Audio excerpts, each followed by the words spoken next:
Thanks for being here. Subscribe to Cheating Stories Best, so you don't miss new stories.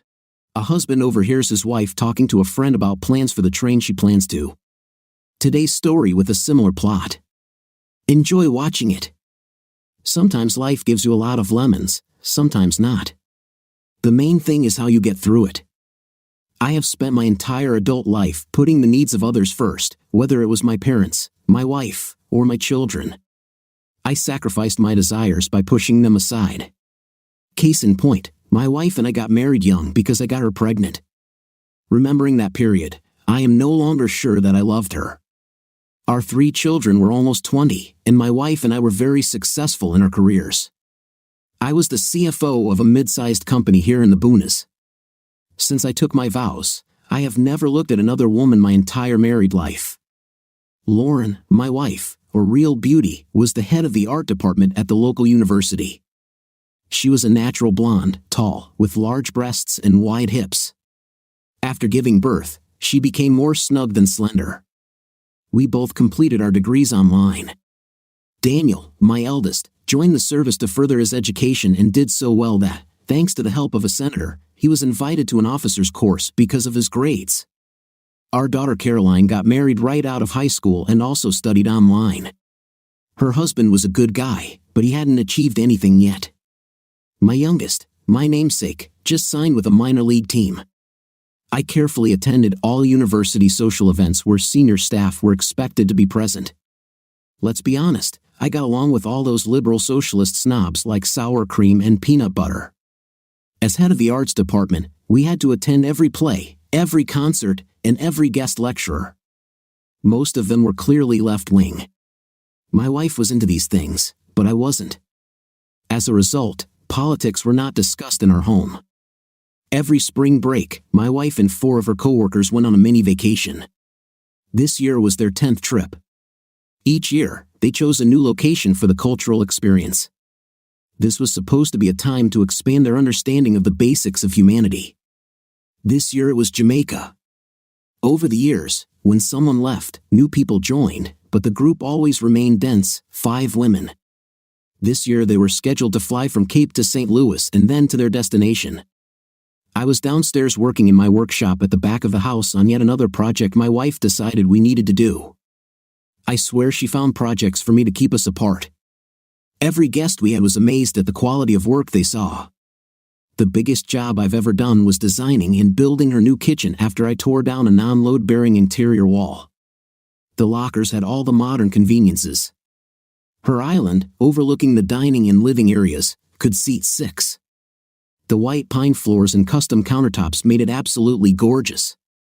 I caused a power surge that disabled one of the main circuit breakers, cutting off power to the workshop.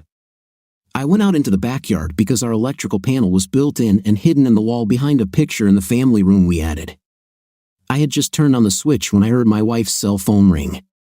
I don't know who she was talking to, but I didn't like what I heard from her lips.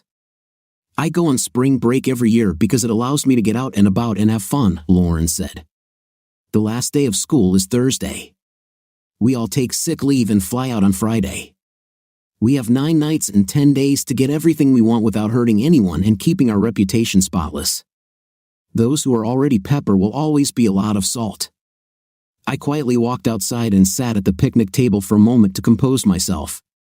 Once I collected my thoughts, I knew what I needed to do. I returned to the workshop to go upstairs as if I had just walked up. Lauren was still on the phone. I took the keys to my Ford truck after shouting that I was going to the store. I walked outside and headed to my favorite local hardware store. On the way, I called one of the husbands of the ladies who were planning to go to tell him what I had heard. He also had suspicions. He said he would call the others and arrange a meeting for beer. In the city, the building materials store had a new name and a new owner. The family sold it to the group but retained the old residence. I was looking for Dennis Pott, a lifelong friend whose father had bought land all over the county for as little as possible at tax sales. I needed a plot of land anywhere as cheaply as possible, preferably with a barn. He was in touch. I was lucky enough to have a 25-acre property near Knob Noster in Johnson County, Missouri. It was only about 300 meters from here, near Kansas. Dennis made multiple attempts to sell it without success. He came out for a break so we could chat. I'm glad we did. I got the whole package for much less than the cost of a city lot here. It was next to a state park full of trees and a small military base nearby. We agreed to meet at the notary's on Monday after work to complete the deal. I think he was just glad to get rid of it. That same night, I created a new corporation online. Her shares will be entirely owned by my 401k. Everything I invest will be a loan to shareholders. Whatever I bring out will come from there. If I sell the company, taxes will not be due until my retirement. Every couple of years, I went hunting for fun. No one in the family ate the game, so if I killed something, I would give it to the butcher, keep a few steaks for myself, and donate the rest to the food bank. Going into work on Monday, I made sure I could take the month off for a hunting trip. At least, that's what my family thought. That was all I could talk about. It drove my family crazy. Nobody liked it, especially my wife. I thought to myself that at least her special friends wouldn't laugh at me behind my back. When I get back, her bachelorette party will only be 2 weeks away. The week before I left, my youngest son, Dean, was getting in the car to go to spring practice with the team. I went out to his car and gave him an envelope. He looked at me as he took it. "This is a reserve fund for emergencies," he said. "Ally, we both know you'll have to find a part-time job to make ends meet. Use it wisely." He looked into the envelope. "Dad, this is too much." "Look at it this way, if you become very successful, you can pay me back," I replied. "Just be true to yourself and follow your dreams." He looked at the envelope. "Okay, Dad." I was up early Saturday morning to look at my new property before my wife woke up. I used accrued sick days instead of vacation pay. The journey took 5 to 6 hours. I contacted a local logging company, and they met with me to evaluate the site. They needed to see it to decide if they wanted the trees. It took us a couple of hours to walk around the site. The ground was almost flat, and a pleasant stream flowed through it. The pines were mature and tall. They offered me a good price, took all but 20 feet of the property line, and agreed to clean up after themselves if I shared the costs with them. The barn was built on a concrete slab and had running water. It had good bones. They started work 2 weeks later, first in the barn area. They said they would have to widen the access road and upgrade it before they could start. We agreed to share these costs and pay when the work was completed. I spent the weekend camping while waiting for the county office to open on Monday morning. I received written permission to live in my 40-foot travel trailer while I transformed the barn into my new home. I bought a new mobile phone and activated it using my new address. Everything I have done since meeting Dennis Pott has been done through an online limited company I created. I spent the rest of the time tearing apart the insides of the barn, removing old hay bales, stalls, and any trash that could be burned. The small second floor at the back of the barn, the attic, was still intact but needed sanding down. The roof needed re-roofing, but otherwise, everything was in good condition. All that was needed was painting. When I get back, I can use my leaf blower to clear away dust, cobwebs, and dead bugs. Usually, when I went on such trips, sometimes I returned home earlier if I managed to get the required amount of game, but this time it wasn't my year. I didn't bring anything. I spent 2 weeks working to get started while keeping myself in good physical shape. When I returned, my wife seemed surprised at how good I looked. I returned to work to notify them of my departure. It was time to do something different in life.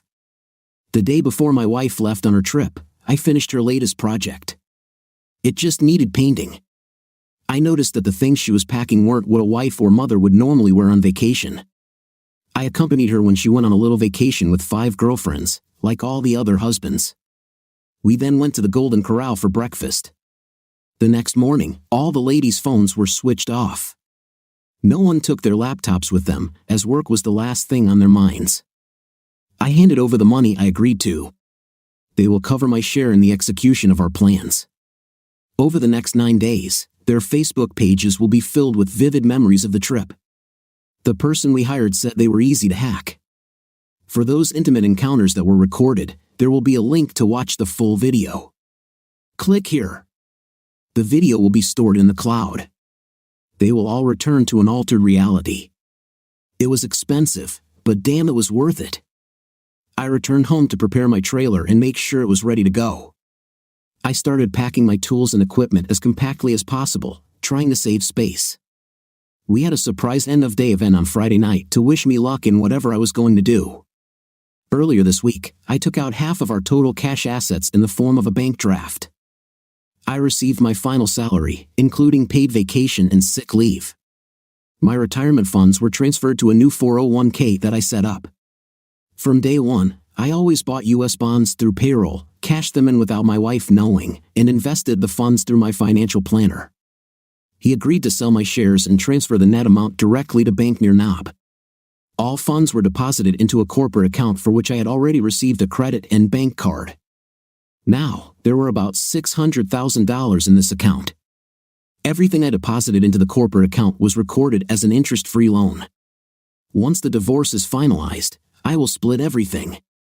Everything I did was aimed at protecting myself from losing all my property in the event of a divorce. On Saturday morning, I sent an email to my kids from a new email address since I had closed all the previous ones. It said, "Dear children, that's what your mother explained to someone she was trying to get to go with her on spring break. I go on spring break every year because it allows me to run wild and have fun. The last day of school is Thursday. We all take sick leave and fly out on Friday. We have 9 nights and 10 days to get everything we want without harming anyone and keeping our reputation impeccable. Those who already have pepper will always find plenty of salt. My cell phone is disconnected. I quit my job and took half of our funds. Look at your mom's Facebook page if you need further explanation. You can contact me through this new email address if I turn on my laptop. Tell her that she can contact William Connors, my lawyer, to discuss the terms of the divorce. Let her know that now she can have all the pepper she wants. Now she can live her liberal life to the fullest and spread her legs for anyone. P.S. Someone needs to meet your mom at the airport on 3 Sundays. I can't. I left. The last thing I did for our old house was leave her new trinket rack on the kitchen counter filled with 10 small jars of black pepper. Before flushing my wedding ring down the toilet, I threw my discarded old cell phone on what was our bed. After locking up the house, I left in the truck towing my trailer, both filled with things I wanted to take with me. Life has given me a lot of lemons. I peeled them and cut them, eating them raw. My father once said that there's nothing in life worth fighting about unless it is for the sake of your country. He was right. We all have the right to live the way we want. Lauren made her choice, which forced me to make mine. Here I was at 40 years old, starting my life over. Dennis Pott, a true friend, gave me a good start. Driving through a small town near my new home, I noticed that the only convenience store and gas station were for sale. I decided to look into this when I stopped by. I bought a cold soda and a bag of beef jerky. It was in need of modernization, as it gave the impression of being a family-type store. The woman who worked at the store and I struck up a conversation. It was her parents' store, and they wanted to retire. All my life, I've made money by appraising people. I asked her why she didn't buy it. She replied that then the operation would have frozen as it is. She wouldn't have the funds to expand for at least 5 years. This would provide a good income even after paying all the staff, but not enough profit for the bank to consider giving her a loan for expansion and modernization. I held out my hand to her. I'm Dean Keel. I just bought 25 acres here recently. The logging company should be there right now. I'm G. Sexton.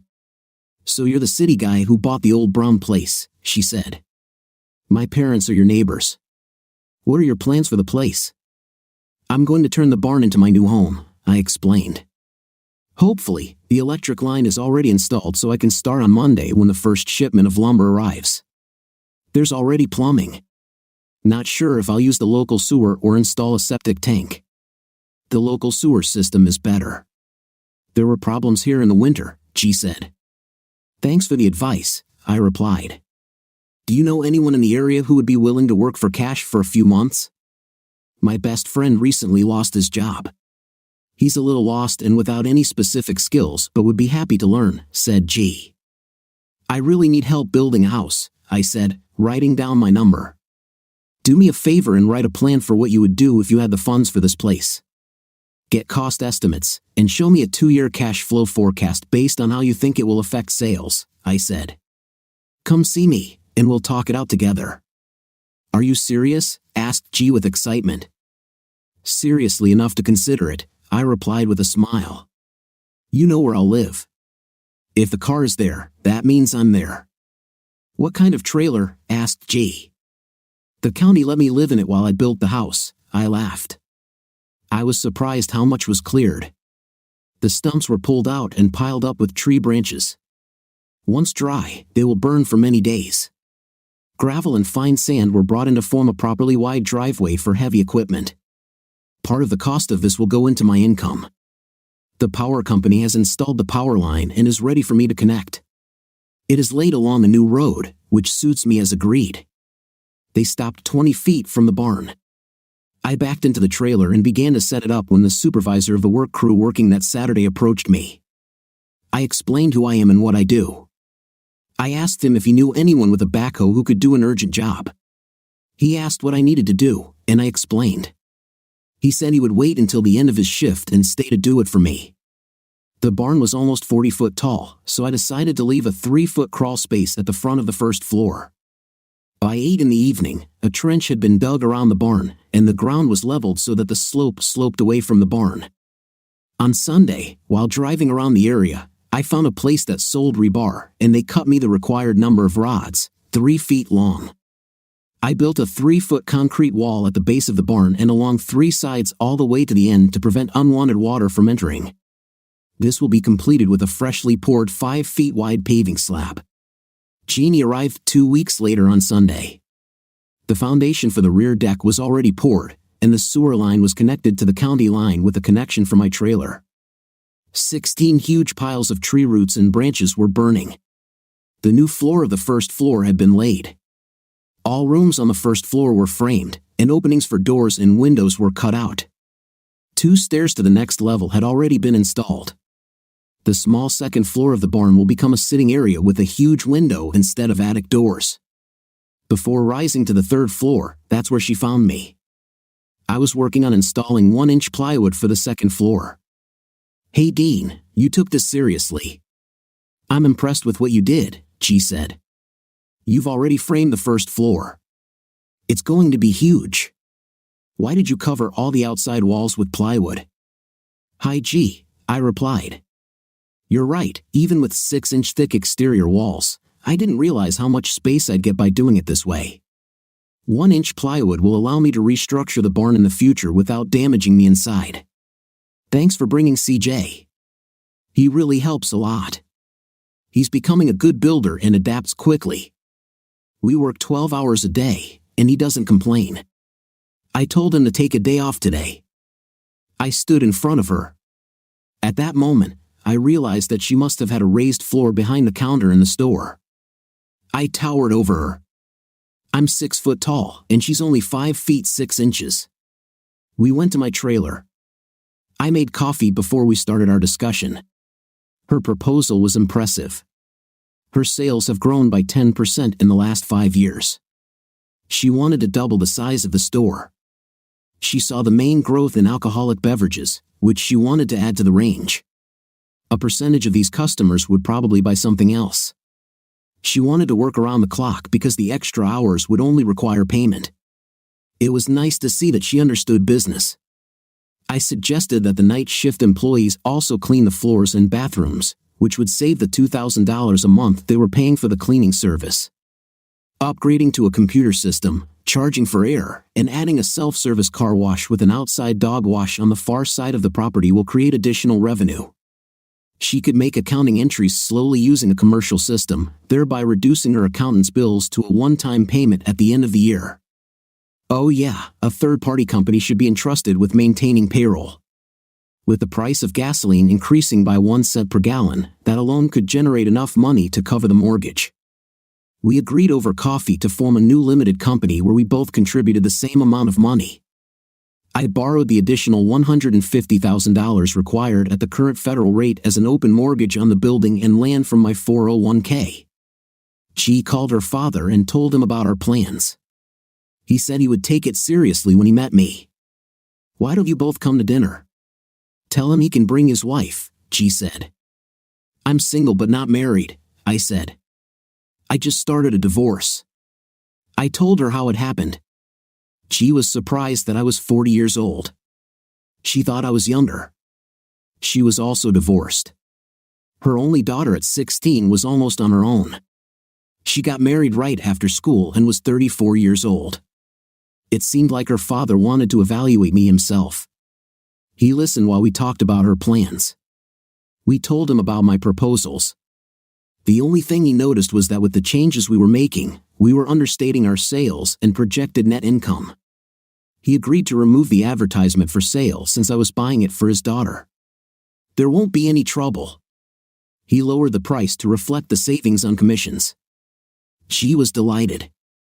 I honestly told her mother that the food she prepared was the best I had eaten in the last 3 weeks. I returned to my trailer, and after making coffee, I turned on my laptop to check my email. The first thing I read was a letter from my daughter Caroline. On the day I left, it read, "Dad, I didn't believe you at first." I had to check my mom's Facebook. Not only was what she did there, but also links to the events of her fellow travelers. It was shocking when I finally understood what the salt and pepper meant. It was a 9-day and intimate swap. My husband Don says you had no choice but to leave. There was no way you could accept what she did. Are you okay? Both my sons also wrote letters, both expressing similar views. They also couldn't believe their mother did it until they saw it for themselves. Both wanted me to contact them. They said they needed to hear my voice to make sure I was holding up. I opened Caroline's second letter written on the Sunday after she went to meet her mother. Dad, it was a nightmare. I stood there watching the plane land. I noticed our local television station with cameras. One of the women Mom went with was the wife of the president of Southeast Missouri State University. 4 of them were met immediately after leaving the plane. Everyone had to call a taxi. Mom was relieved it wasn't hers but knew she was caught as soon as she saw me. I just told her that Dad knows and left. She didn't believe me. I took her home. I helped carry my suitcases in and saw a trinket rack filled with 10 mini jars of black pepper. As soon as I understood your idea, I burst out laughing. I gave her a printout of your letter to all of us with the new email address blacked out. Mom threw it in the trash without reading it. I walked out, leaving her alone. Love you, Caroline. I went to the KFVS 12 website and watched several of their video stories about this whole case. All 5 women's reputations were destroyed given the amount of publicity. The city was furious at the image that university employees were portraying. I went to the Southeast Missourian website because I had a subscription and read all the articles on the topic. This was a favorite topic of discussion on the Speak Out forum. It was time to contact my lawyer again. Then I went back to emails. The following was dated the first Tuesday after I left. Hello, Father. Mom is upset. She probably thought she could talk to you on Monday where you worked. After she cooled down, she was told that you quit. She didn't believe it. She was sitting outside waiting for you to come out. Finally, she spoke to security. Their response was, "Have you seen his truck?" She returned home and found that the trailer had disappeared. I went online and found that your name was removed from all accounts and credit cards. Finally, I looked around the house and found that your tools and equipment were missing. Then she found what I gave her in the trash. It must have gotten to her because she couldn't understand why you left most of your clothes behind. Mom tried to write to you, but the letters were returned. She called your lawyer this morning, and before she could ask any questions, he asked where she could serve the divorce petition. I just got off the phone with her, and she said, "But I did it for him. I just need to talk to him so he understands." That's not a good enough reason for divorce. I told her to look at her Facebook page and hung up. Now I block her calls. Please call me. Love you, Caroline. I sent Caroline a text message. Are you free to talk? A moment later, my phone rang. Hi, Caroline. It's nice to hear your voice, I said. I just read your second letter.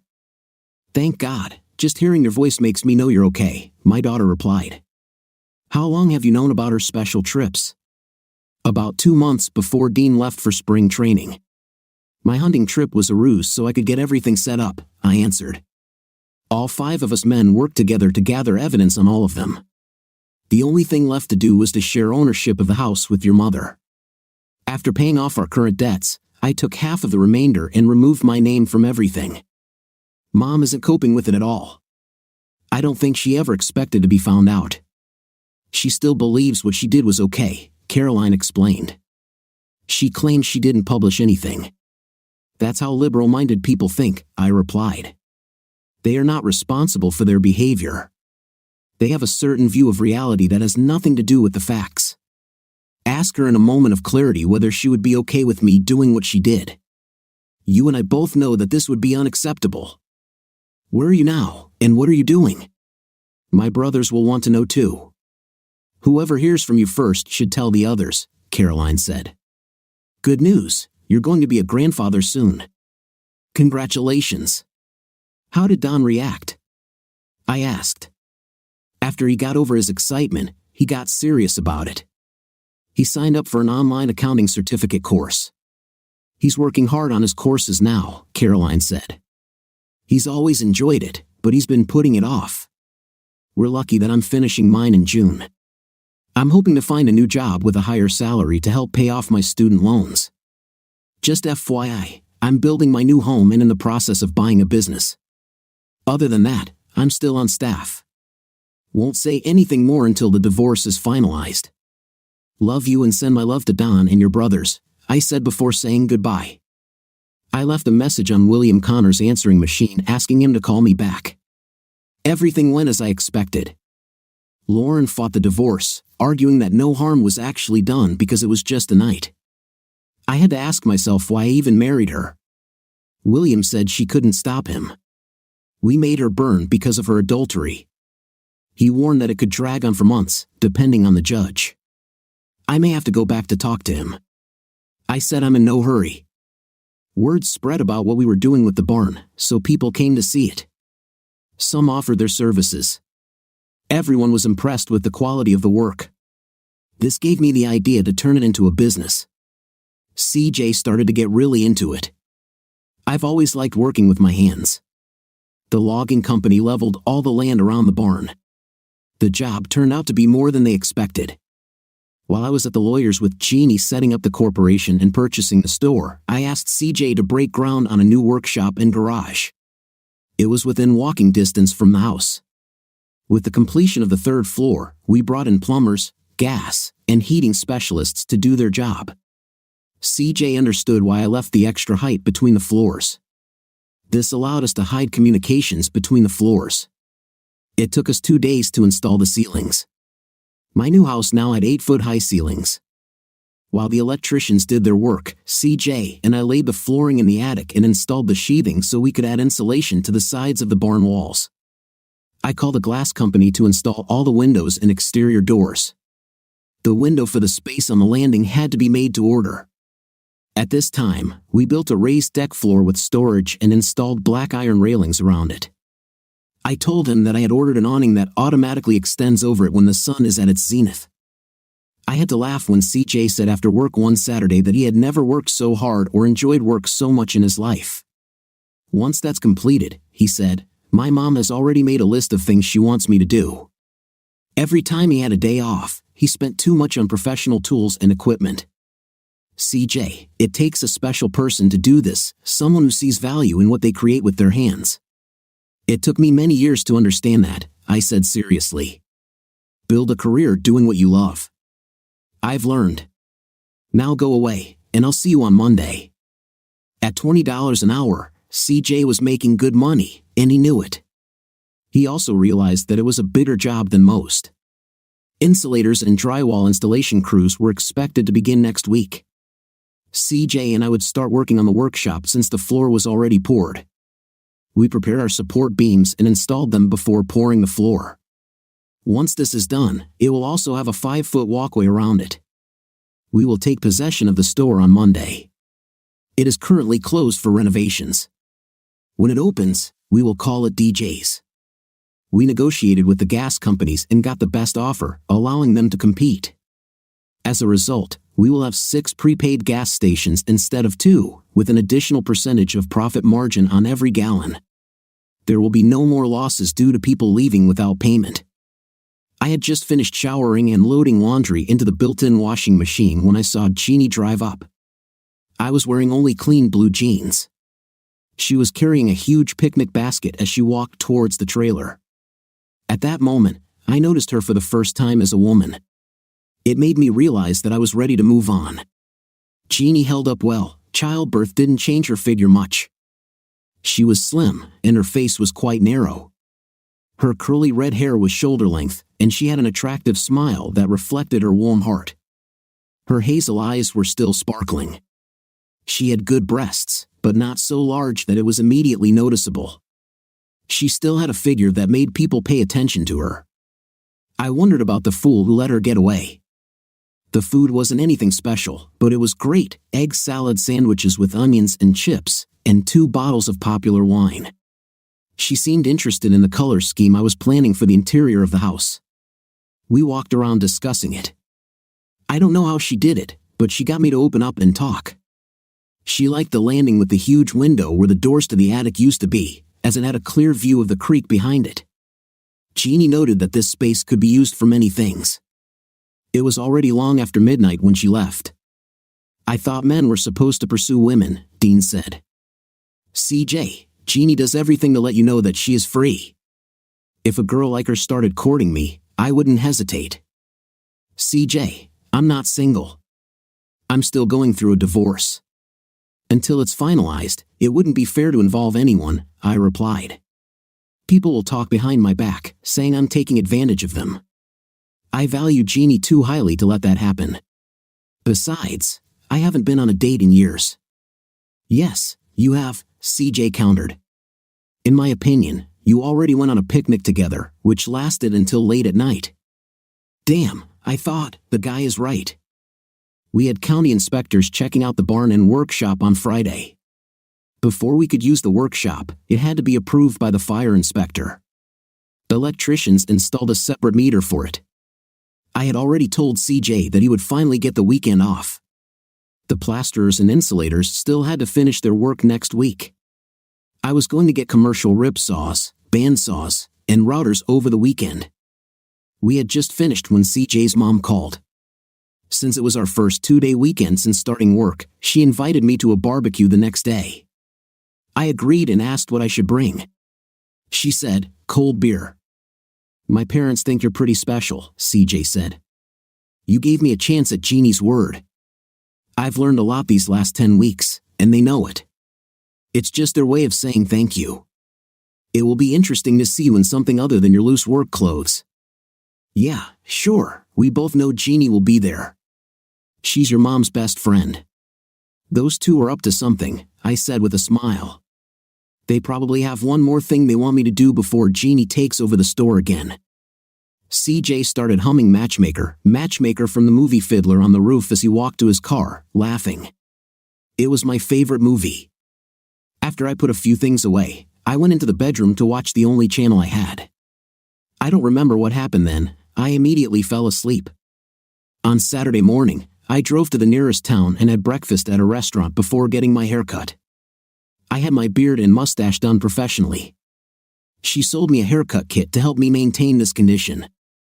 I like this new look. I went to Macy's and bought a couple of outfits, pants and shirts for going out and a pair of casual elastic shoes. It's good that I tried on the pants. I had to go for sizes smaller. I looked at myself in the mirror in the fitting room. My beer belly had disappeared, my abdominal muscles had become stronger, and I looked much leaner. I took another pair of trousers, a pair of jeans, as well as socks and underwear. I began to take pride in my appearance again.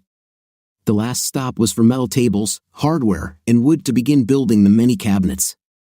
My kitchen will be made of oak, which was the biggest part of the job. I arranged delivery for Monday. While we were waiting for delivery, we could build some warehouses to stock essential goods. At 3 o'clock in the afternoon, I arrived at CJ's parents' house. After showering and changing clothes, CJ came out to meet me. You look great, boss, he laughed as I grabbed the beer to carry it inside. Have the price tags been removed? We entered together. The young lady was introduced to me as Jeannie's daughter, Lindia. She made me blush by saying, "So you're the man my mom is flirting with." She saw my reaction and laughed. CJ's parents, Mr. and Mrs. Ed Peterson, were next, and Mrs. Peterson's name was in. I was surprised that they were about my age. They pointed to their children who were with their friends. I began to feel that this was not a trick, and I relaxed. They had a beautiful house. As more and more people came, I got to know them. It turned out that several of them were what I called curious onlookers at the barn. Within an hour, I had 6 business cards from people who wanted quotes for large jobs they wanted done.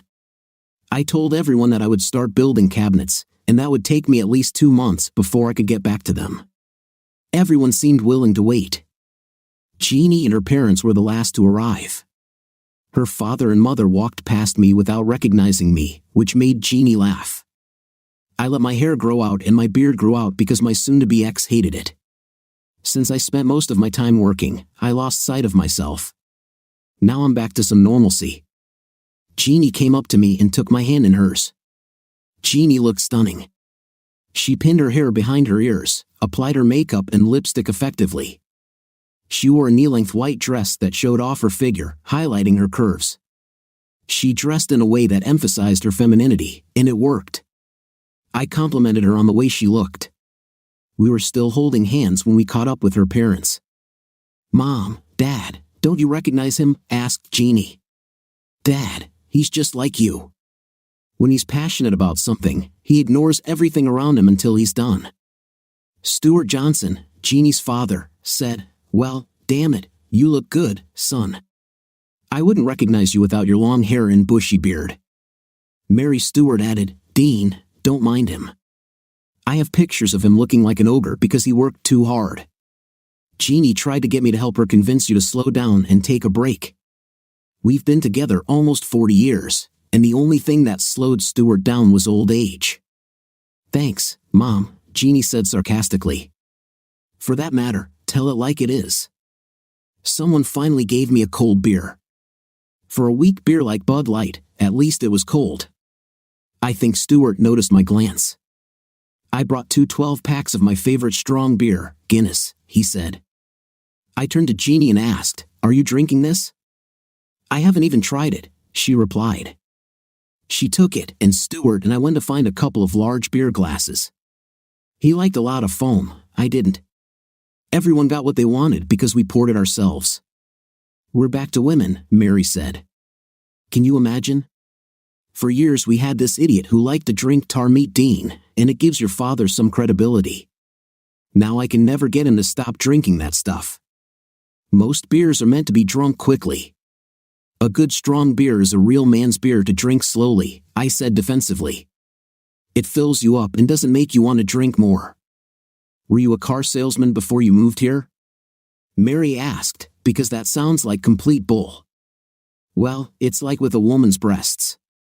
1 is not enough, but 3 is too much," I replied with a smile. I delivered the line, and Mary blushed. Both Jeannie and Stuart burst into laughter. "Mom, it seems Dean knows how to return the favor," Jeannie said with a wide smile. "You'll have to be careful with him." I helped Ed, who did the cooking. He slowly cooked pork, beef, and chicken. I set to work on the flat fryer and prepared a selection of vegetables. She had a huge pile of half-cooked potatoes. I asked her what her plan was. She replied, "Surprise me." I asked her to bring a bag of red onions if there was one, and she brought it. I got down to business. Jeannie in and watched as I cut the vegetables, keeping them separate from the potatoes. It seemed my skill with a knife surprised them. Ed told me I had 30 minutes before he started serving food. I said, "Great." I cut up the potatoes for quick frying in oil. Just before transferring them to the serving bowls, I added paprika, salt, pepper, onion, and cheese. I made the grilled salad with equal parts of 3 types of peppers, snow peas, peeled okra, corn, onions, and tofu.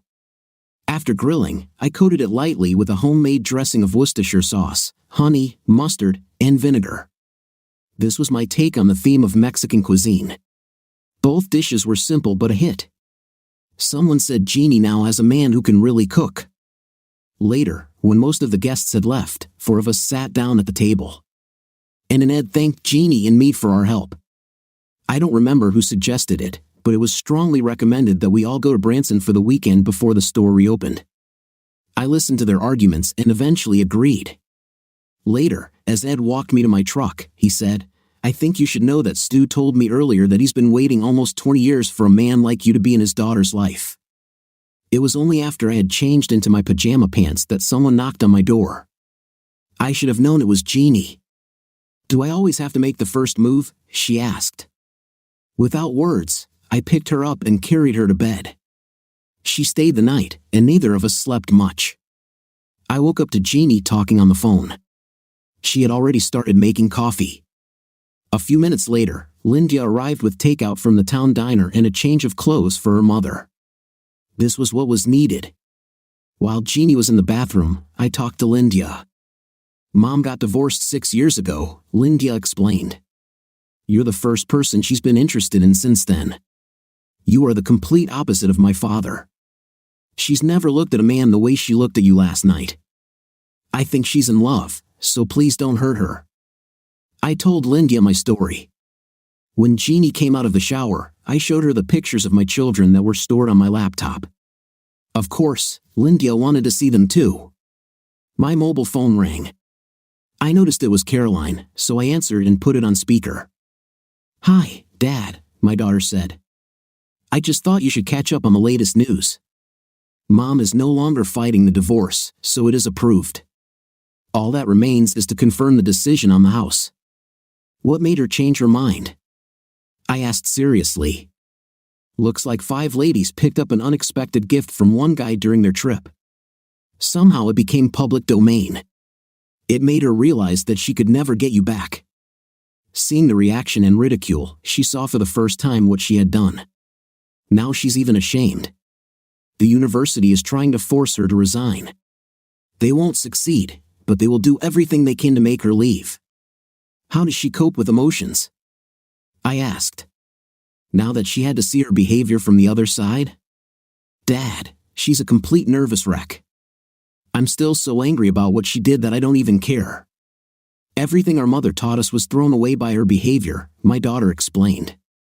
"She got the house appraised and agreed to buy your share. You just need to sign the paperwork with a lawyer and receive a check. You can stay here overnight when you arrive." "I'll have to look at my schedule to see when I can come," I replied. "Maybe it will be best if I stay in a hotel because I won't be coming alone." I looked at Jeannie and Linda, their eyes sparkling with bright smiles. "Dad, you met someone?" "That's great," Caroline said with delight. "What is her name and what is she like?" "My name is Jeannie. I have a 16-year-old daughter named Linda. Ask whatever you want." I walked over and poured myself more coffee, allowing Jeannie and Caroline to chat.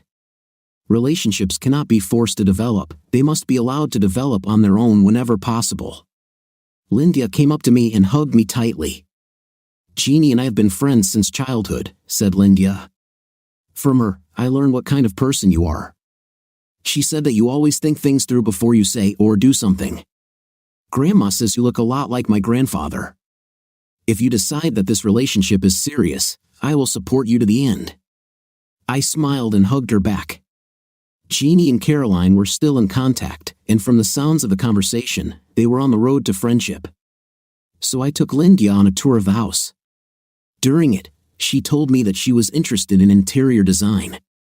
I challenged her, showing her graphical representations of the areas of each room and their basic shapes on my laptop for each of the 3 levels and the huge landing between the 2nd and 3rd floors. I'd love to see what she could do. Her eyes lit up. "Why?" she asked. "Every home is better when it has a woman's touch," I answered.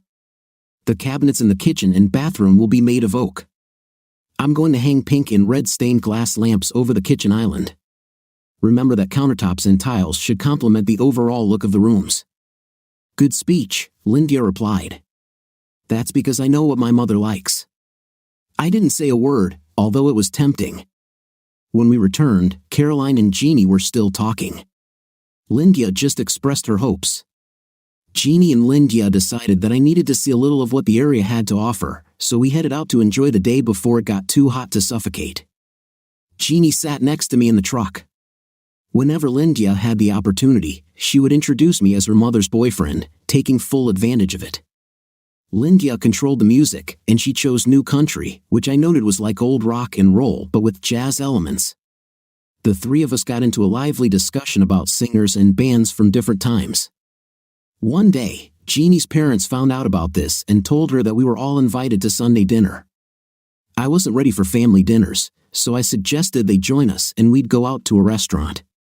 We met them at a place they liked. It was nice to see that Stu, like me, was a meat and potatoes person. We both ordered steaks and mashed potatoes with brown gravy. He had green beans, I had lima beans. Of course, we both ordered our stouts. Mary and Lydia ordered the patty and fries, while Jeannie chose fried chicken, salad, and applesauce. Both ladies ordered a glass of wine. During lunch, Lydia mentioned a challenge I'd given her, so Stu and I mostly listened as the ladies gave their opinions. When I returned to the trailer the next morning, still in what he called my dressy clothes, I told CJ to get the coffee ready while I changed. CJ, we have 6 customers in line waiting for our offers as soon as we finish, I said. If we go for it, it means regular tax deductions, health insurance, and all that. Are you interested or not? To be competitive, we don't get overtime. If we mess up, it comes out of our pocket. I estimate the labor costs to pay you $20 an hour. Dean, my mother asked me the same thing, he said. I told her if you're going to do this, I'm with you because you pay me a good salary and teach me a trade. I know there will always be downturns when you're self-employed. When we have work, we will work 6 days a week maximum. I don't think I'll ever want to work 6 days a week again after this, I said. Besides, I don't think Jeannie will let me. CJ broke out into a smile. Lydia texted me yesterday morning. He opened the text on his phone and handed it to me. It said, finally, what I dreamed of happened. Mom and Dean spent the night together. I laughed.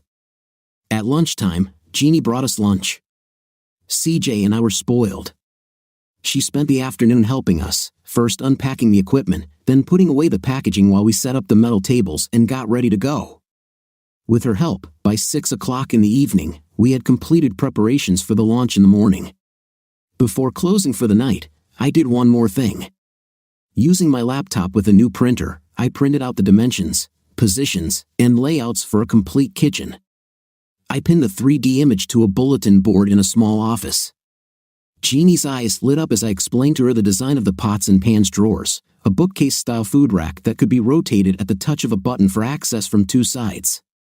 On one side, there would be a broom closet with hooks on top where we could hang our coats, a narrow tall cabinet for baking sheets, cutting boards, and metal grids, a spice cabinet with a recessed door that allowed the most used spices to be kept in plain sight while the rest were hidden behind it. It was located next to the stove. The upper cabinet doors would have red and pink stained glass inserts set into the wood. Any woman would die for a kitchen like this. Are you sure you can build it as good as it looks? Jeannie asked. My ex now has a kitchen about half the size in our old house done in this style. This will be the first one I make with stained glass. Craftsmen are making 2 pendant lamps in the same style that will hang above the island. That's part of the reason she agreed to buy out my share rather than sell the house, I replied. She had everything but threw it all away for wild, unbridled night, Jeannie said, becoming serious. What the hell was her problem? Her love for me was not strong enough to stop her. That says it all, I replied. That's why it was so easy for me to walk away and not look back. I don't think she ever loved me the way a person should love. We looked at each other when I said this. It must have hit her hard. She had tears in her eyes, just like me. I wondered why. Dean, I think you hit a home run with that remark, Jeannie said. After seeing the end of your marriage, I now understand why mine ended. For too long, I thought I had failed. The problem wasn't me, it was him. We didn't share the same views on what love was. I didn't understand this point of view until now. Jeannie and I later agreed that this moment became the foundation of our relationship, knowing that we both have the same idea of what love is. We spent the rest of the week cutting frames for the kitchen cabinets and assembling them. They all had adjustable shelves.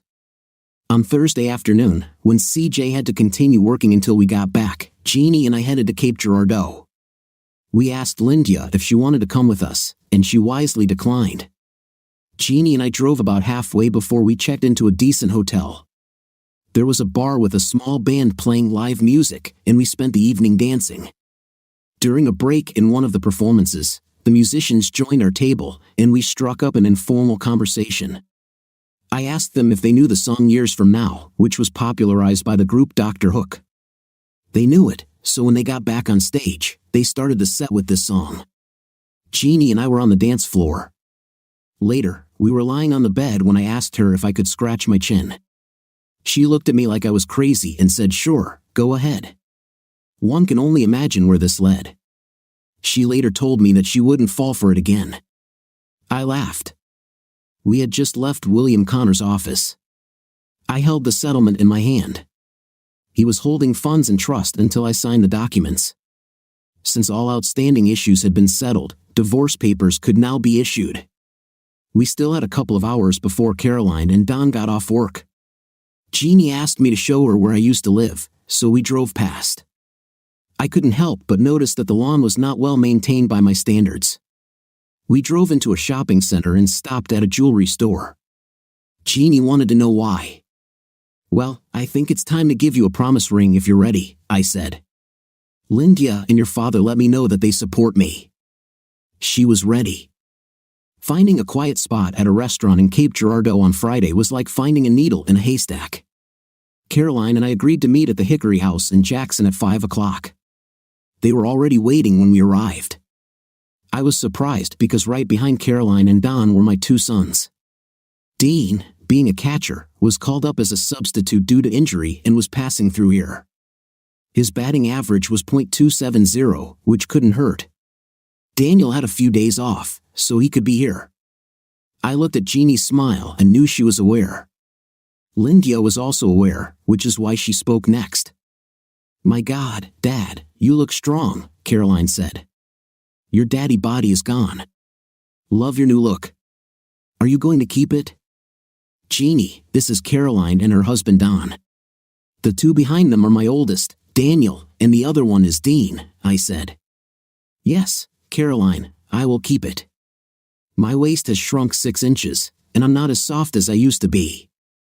Dinner and conversation were very pleasant. Jeannie was questioned a bit, but she did well.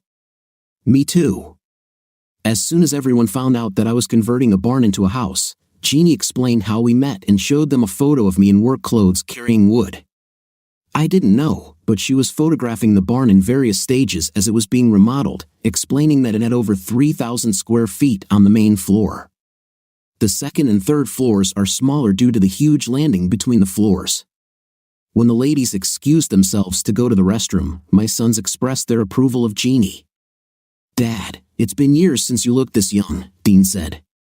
"Hard work seems to be good for you. You don't seem so tense anymore." "I like the job," I explained. "When I finish the house, I will completely move into construction. Jeannie will manage the store. I already have 6 major projects up for tender." I told Don that if he would allow it, I would like to build all the children's furniture. He was delighted. Not only will it be of the best quality, but Sharon and he will be the envy of all our friends. Don couldn't keep a secret if he tried. He would have told Caroline the news right away when she returned. I was surprised that the children didn't bring up the topic of their mother. It didn't happen until we got back to Caroline and Don's house. Jeannie wanted a family photo with the kids and me. Then Don wanted a photo of the 4 of us with Jeannie. Jeannie asked him to make one for us using her cell phone. Caroline was making coffee when her mother called. I only heard one side of the conversation, but my daughter seemed cold and distant. I heard Caroline tell her mother that she needed to get professional help. While she was busy, I asked my sons how they were getting along with their mother. Both answered the same way: "We don't communicate." I was about to say something, but she nudged me lightly with her foot, so I remained silent. The 6 of us spent the rest of the evening playing double rummy with 2 decks of cards. Later, when we returned to our hotel room, G and I talked. Their wounds are still fresh, G said. You have to understand that they didn't have the slightest idea. Even your departure was a culture shock for them. When we were in the women's room, Caroline told me that she was having a hard time without a stone in her life. She wanted to know if I could explain why Lauren did what she did. I suggested that maybe Lauren felt like something was missing in her life. Wobbles, Caroline said. Her mother not only did this to my father but to all of us. You know, Jeannie, Caroline would never tell me that, I replied. It makes me realize that I need to sit down and explain my feelings to my kids and Don. Tomorrow, they'll want answers, so I'll have to do some serious thinking. Lydia watched my marriage to my ex slowly fall apart, so she was expecting a breakup when it finally happened, G explained. She was relieved when it was over and was my rock as I rebuilt my life. She saw how withdrawn I was until you met me that day. The moment I got home that night, the first thing she said was, "Who is he?" I said, "That's what you mean." She replied that she hadn't seen me smile like that in years. Your children are faced with this suddenly. Honestly, my love, I didn't see you as a beautiful woman until you came with a picnic basket, I said. Then I also dealt with all this. The outfit you wore that day made me wonder what kind of fool would lose something like that. CJ should have pointed out to me that this was already our first date. It hit me like a brick when I realized you were following me. Why? Asked G. I think deep down Lauren left the impression that I wasn't good enough. I was trying to understand why, I replied. Then you came to me, accepting me when I doubted my worth as a man. G crawled into my arms, holding me tightly, leaving me alone with my thoughts.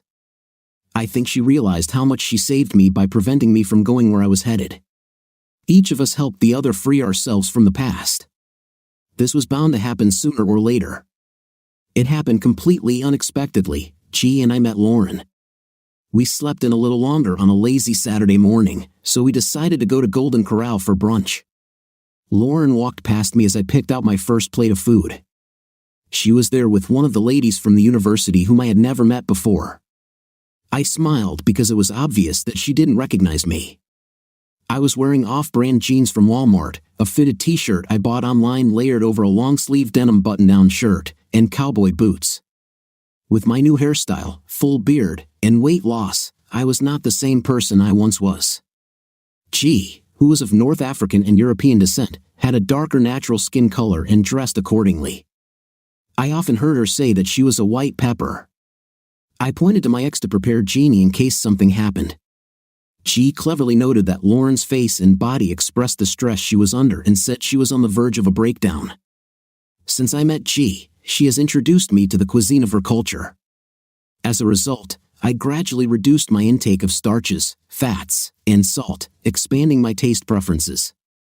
G was more like her mother, as her father was a true Southerner. I had yet to find out how they met.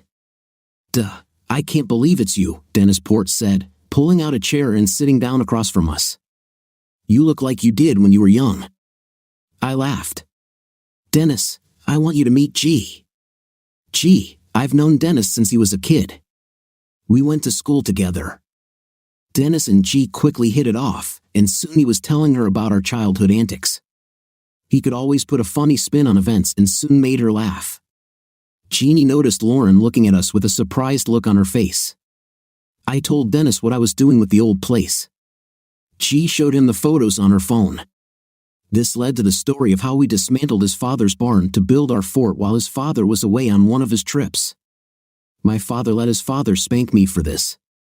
Finally, my ex found the courage to come to our table. Dean, is that really you? Lauren asked. I thought you left town. I left, I replied. He sent me back to complete some business and see the children. Lauren, this is my girlfriend, G, and of course, you know Dennis. Can we talk privately about a few things? Lauren asked calmly, standing up. I said, no need.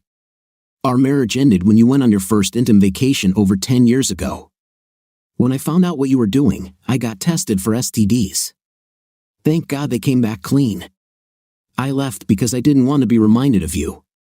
I gave my clothes to the Salvation Army because they no longer fit me. Live your life the way you want and let me live in peace and tranquility." I sat back down as she walked away crying.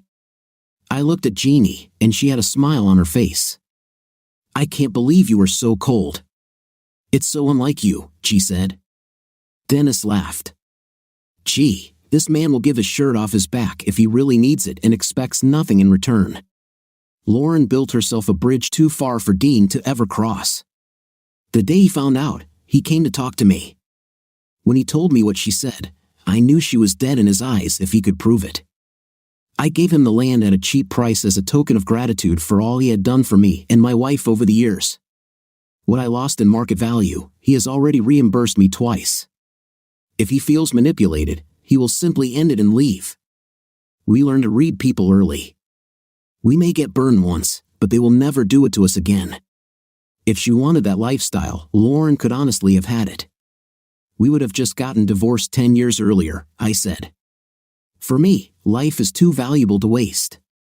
She took my hand. I couldn't agree with you more.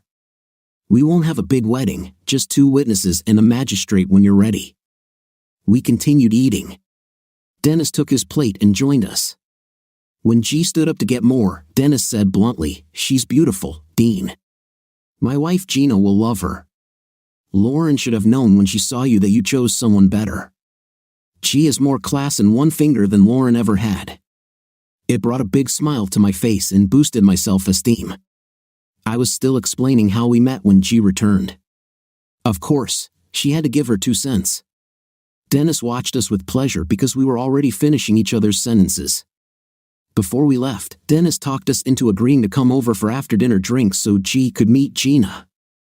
When we arrived at my daughter's house, a surprise awaited us. When we walked into the living room, they hung a banner that said, "Welcome to the family, Jeannie." I looked at her and saw that she had tears in her eyes. Don saw the promise ring last night and said, "The 4 of us decided that this should be celebrated properly." "We'll do it," I said. "But first, I think I need to explain my actions since I found out. This may help you all make a decision about your mother." Over the next hour, I listed every little detail I could think of, explaining the rawness of my emotions, the doubts about my masculinity, the fear that I might have contracted AIDS, and how I became an advocate for myself. I thought it would be easier to walk away and not look back, so I failed as their father because, for the first time in my life, I put myself first. She pointed out that when I left, I did as much harm to you 4 as your mother did to me. She also said that this was in addition to everything you had to deal with due to the public exposure of your mother's behavior. "Dad," Daniel said, "the 4 of us talked last night. We realized a few things. First of all, you were just as stunned as we were. Previously, if we had problems, we turned to you for a solution. You were alone because you kept your problems to yourself. You always put us first. Our mother's value system changed when she became the head of the department. Like you, we didn't see it. It was Caroline who explained it to us best. Mom's behavior showed us that in her eyes, we were nothing more than second class compared to her liberal friends. That's what many of my Democratic friends say," Dean added. "We didn't leave the Democratic Party left us. They became something that I cannot associate myself with. This was a real revelation for us. Neither of us can honestly say that we know who our mother is now, and this is the biggest shock for everyone." Sharon said, "We all agreed that if G and you got married, we would be honored to call her mom." G couldn't help herself. Neither of us expected this. Everything became clear at a glance, as it should be if you are a family. The Keels have lost one and gained another, but we have become stronger. We were safe. We arrived at Gina and Dennis's place around 7:30 in the evening. I stopped to buy Gina a beautiful bouquet of seasonal flowers. It was a tradition I started after their wedding. I only did this when I was invited. If I came to visit for a short time, I did not bring anything. Little did we know that they had invited some of my childhood friends to come meet G. They finished the basement, turning it into a huge room with tile floors. It was used for many informal parties where everyone brought their own bottle. We spent the night dancing. Jeannie really was the star of the evening, although everyone also admired the shape I was in. Many men teased me because their wives pestered them, hinting that with a little effort, they too could look good. They retaliated by saying it required a divorce. Before the evening ended, Gina, and a few others became friends. We met the kids for breakfast on Sunday morning before leaving. Everyone made us promise that they would be one of the first to see the barn when it was finished. I took the long way to Interstate 55. Surprisingly, it's been a busy few days, Jeannie began. I never thought it would end the way it did. The photos we took with the kids were wonderful. Lindia will want a detailed report when we get back. I was hoping to find acceptance, but I feel a little overwhelmed by their openness and trust. My children have not lost trust in me even after everything that happened, I answered. Their vision of our attitude made it easier to accept them, but their actions amazed me. They gave me insight into what happened between their mother and me. They allowed me to see aspects that I had not seen before. You did what was needed at the time, Dean. The wisest thing you did was not spoken but was heard by everyone, G said. The fact that you didn't humiliate their mother even after everything she did to the family showed a lot about your honesty. I turned and looked at her with a loving smile as she moved closer and rested her head on my shoulder. You surprise me, Dean, G continued. Every day I spend with you, I find new reasons to love you more. We were still an hour from home when G's phone rang, waking her up. Lindia called first, then her mother. It was clear that, whether we were tired or not, Sunday dinner was scheduled for 6, and we were both expected.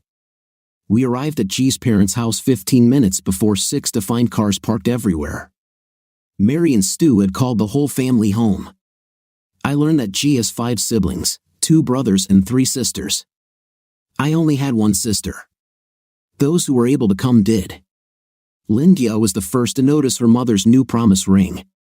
As soon as she found an opportunity, she pulled me aside. I was standing with Stu, enjoying a cold dark stout, when she took my hand and led me away. I saw the ring, Dean, Lindia said quietly. I just want you to know that it's not Dean anymore, it's Dad. When you and my mother get married, I hope that you will find a way so that I can take your last name. I seemed to react emotionally because she immediately hugged me tightly. As soon as she left, Stu asked me about it. It was a moment of connection, nothing more and nothing less, I responded. Then Lindia shouted for everyone to be quiet because she had an important message. You all met Dean, my mom's boyfriend, Lindia began, but what you don't know is that Mom received a promise ring this weekend. From this day on, he is my dad. Understand who and what are you? Stu laughed with joy. It's more than you think. Lindia did not acknowledge her father as a father for many years. Everyone in the family knew it. I looked for G and saw her standing with her mother, both crying. I asked Stu, what am I missing? I'll tell you about it in private later, he replied. Jeannie went home with Lindia. I returned to my mobile home and was impressed. CJ did a great job. The entire structure of the kitchen cabinets was ready. Each element was assembled and ready for final finishing. Even an island was built. The pre-cut stained glass arrived on Friday. He unpacked everything and repacked it to make sure everything arrived safely. This allowed us to start lining the parts that would be visible with oak veneer and install the oak frame on which the doors would hang. He even drilled holes for small wooden plugs that we will use to reinforce the exterior oak frame during installation. Lindia arrived around 4:30 on Monday afternoon, bringing her laptop. CJ noticed that she was very happy. We both turned off our equipment when she entered the workshop. Dad, Lindia said, I have 2 plans ready for you, both completely different. If you have time. CJ cursed under his breath. I smiled, hinting that I would explain later, and walked over to Lindia. Let's go to the trailer, you can show me there, I replied. Both of her shed plans were beautiful. I had to admit that I hadn't thought through the plant in that much detail myself. She showed the exterior of a barn that had been painted 2 different colors. The added shutters gave it a touch of sophistication. The roof, which needed to be re-roofed, came in 2 different styles. Each room was depicted as if it was already fully furnished. Both concepts looked fantastic, but I said, if I were selling this place, either option would do. But the house needs 1 room reworked. Which room, Dad, and why? Lindia asked. The master bedroom. My father understood that usually a woman manages the house and children. He believed that the master bedroom should be soft to the touch to create a natural feeling of refuge for her, so it should reflect those elements. Your two samples don't do that. For a man, it's just a place to sleep, I explained. Do you want it done this way for my mom? Lindia asked with a smile. You're smart for a teenager, I said, smiling. Remodel the master bedroom, then introduce them to your mom. Get her opinion, but don't tell her that we will choose the option she picks. As I stood up to go out to the studio, I said, Lindia, make sure the bedroom you choose for yourself reflects what you want. I was back in the shop, explaining to CJ how we would cut, shape, and insert glass into each door on top when Lindia burst into my arms, sobbing and saying, I love you, Dad. I just held her until she calmed down. CJ waited until Lindia left. Dean, Lindia has had a hard life. 6 years ago, she found her father beating her mother and found herself between them. She spent more than a week in the hospital. She had suffered abuse for so long that she believed she deserved it. It was Lindia who forced them to get a divorce, CJ revealed. From the day I met you, she asked me millions of questions about you because she felt like she had to protect her mother again. You never know, she also learned to understand that not all men are like her father. Thanks, CJ, I replied. Several years ago, I had to get my sister out of a similar situation. You answered a lot of questions. Men who abuse do not love. For them, it's all about control and power. I then explained what Lindia and I were doing in the trailer and why. He told me that for a week she had been pestering him almost to death with questions. She told him that she was working on a special project and wanted to make sure she did everything right. I explained to CJ that interior design adds value to a place and is used when planning or designing multifamily buildings. The rest of the week, we worked as hard as we could. The logging company was still cutting and hauling wood. The good news was that wholesale lumber prices had increased in the market. Lindia called me on Thursday to let me know she was done with the design and that it had been approved by both mother and daughter. It was in my email inbox. She and I didn't see each other much as she was busy ordering equipment and learning a new computer system and accounting program. That night, I organized and paid for all the flooring to be installed starting the following week. I sent a copy of Lindia's video to the painting company I hired. They would start painting the inside of the barn tomorrow. It was easier to seal and paint when the floors weren't finished yet. I added shutters to my to-do list. Once the flooring was installed, painting completed, and cabinets installed, the plumbers returned to install toilets, sinks, showers, tubs, and faucets according to Lindia's design. It took CJ and me another week to install the interior doors, light fixtures, and ceiling molding. I hired a crew to put on the roof and install the shutters. The logging company took another week to finish. Then the pavers came in to pave the driveway and create a parking space with a turning pad on the side. The grand opening of DJJ's store 2 weeks later was a success. Sales during the first 24 hours exceeded all expectations. The contractor's estimated costs were overestimated. She and I were pleased. Additional assortment and variety increased attendance. She changed her work hours and started working from 6 o'clock in the morning to 2 o'clock in the afternoon, Monday through Friday. If sales kept up, Stu was right, we had underestimated our cash flow by about a quarter. We took the weekend to go to Branson. It was in the butterfly atrium, with butterflies from all over the world, that I got down on one knee and proposed. He filmed it to Anne's delight. Ed got Lindia's phone number and sent her the video. It only took her 2 minutes to text me back, asking, "Have you set a date yet?" I replied, "Not yet, smart girl." On the Sunday after we got back, we stopped by Jeannie's parents' house to pick them up. We met Lindia at the barn. It was time to show them our new home. She knew what it would look like, but she didn't know that I let Lindia decide how to furnish it.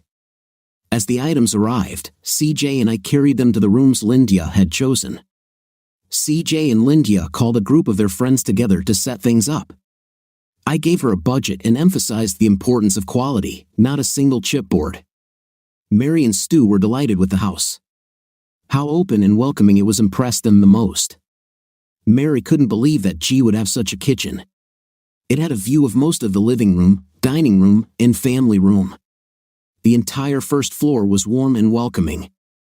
It felt like all the pieces were in place, but it was still easy to access the laundry room, which had a built-in laundry chute on each floor where we could dump dirty clothes. You had to go through it to get into the boiler room or go outside.